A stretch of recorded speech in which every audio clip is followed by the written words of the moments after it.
Hey, Miss Anya, how are you today? This is Love Bug Productions. We're coming to tell you another story. And this is Grandma. Hi, Anya, how are you? This is from the Big Mammoth Book of Fairy Tales and Other Stories. So today we're going to read about the Gingerbread Man.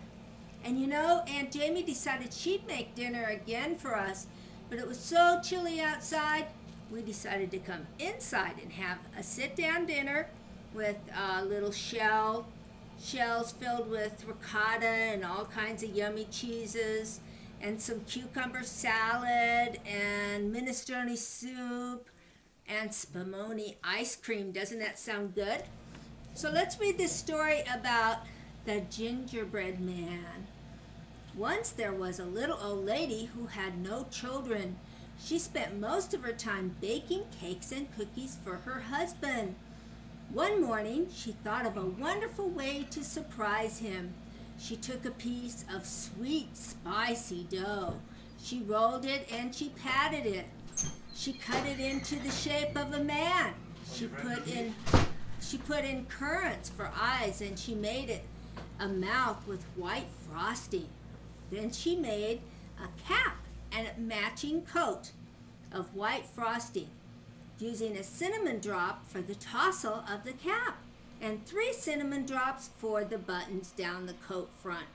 Oh, what a handsome gingerbread man, she chuckled, and popped him into the oven.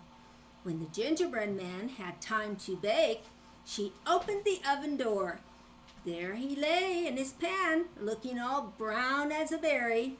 But before she could take him out, he jumped out of the oven and ran through the open kitchen door. Can you imagine? "Stop, stop!" cried the little old lady. "To make me stop," said the gingerbread man, "you have to catch me if you can." The little old lady ran after him, but she could not catch him. On and on ran the gingerbread man on his little gingerbread legs, leaving a sweet, spicy trail behind him. The little old lady's husband was working in the field and saw the gingerbread man go by. "Stop, stop!" cried the little old man. "You smell good enough to eat." I am," said the gingerbread man, "but you'll have to catch me if you can. You're old and slow, but I'm new. I outran your wife, and I'll run you." The little old man ran after, but could not catch him. On ran the gingerbread man in his little gingerbread legs, leaving a sweet, spicy trail behind him. A rabbit was nibbling some cabbage leaves in the garden and saw him go by. "Stop, stop!" called the rabbit. "You smell good enough to eat." I do," laughed the gingerbread man. "Well, you'll have to catch me if you can." I outran the old lady and her husband too. And though rabbits are swift, I can outrun you. The rabbit ran after him, but could not catch him. On and on ran the gingerbread man and his little gingerbread legs, leaving a sweet, spicy trail behind him. A cow was grazing in the pasture and saw him go by. "Stop, stop!" called the cow. "You smell good enough to eat." Of course," said the gingerbread man. But you have to catch me if you can." I outran the old lady and her husband too. I outran the rabbit, and I'll outrun you." The cow ran after him, but cows cannot run very fast, and she could not catch the little gingerbread man. On ran the gingerbread man on his little gingerbread legs, leaving a spicy, yummy trail behind him. The horse was eating sweet clover in a meadow and saw him go by. "Stop, stop!" called the horse. "You smell good enough to eat." "Maybe I do," said the gingerbread man, "but you'll have to catch me if you can." I outran the old lady and her husband too, the rabbit and the cow, and I'll outrun you.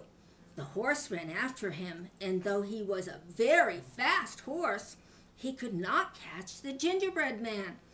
On ran the gingerbread man in his little gingerbread legs, leaving a sweet, spicy trail behind him.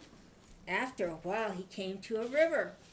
He stopped because he did not want to get wet. Running down the road after him, he could see the horse, the cow, the rabbit, the little old lady's little old husband, and the little old woman herself. As the gingerbread man was wondering what he should do, a fox came to him. My, said the fox, his red tongue hanging out of his mouth. You look good enough to eat. I suppose I do, said the gingerbread man. But he was so frightened he could not go on. Never mind the poetry, said the fox. I just said you looked good enough to eat, but I don't care much for sweets. Hop on my tail if you want me to carry you across the river. The gingerbread man hesitated. Then he said, All right, Mr. Fox, I'll do as you say, but I'll sit on your tail so your head's far away. So he hopped on the fox's tail, and the fox plunged into the river. On the shore, the horse and the cow and the rabbit and the little old woman's husband and the little old woman herself stood watching. Goodbye to you, called the gingerbread man. You might try to catch me if you can. He laughed so hard his white frosting coat began to crack. But just then he felt his feet getting wet. You better hop on my back before you get too wet, said the fox. The gingerbread man stopped laughing and climbed up on the fox's back. But the water was getting deeper and deeper, and he felt his legs getting wet. Hop on my shoulders, said the fox. The gingerbread man did, and he was still wearing his white frosting smile. But he felt worried. The water crept higher until it reached his waist. Quick, said the fox, climb on my head.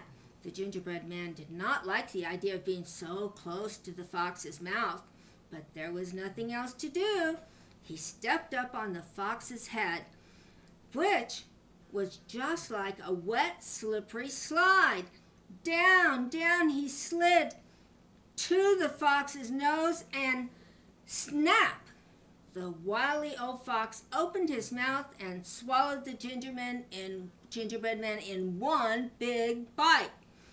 After all, the gingerbread man had been baked to be eaten, and every story must end sometime.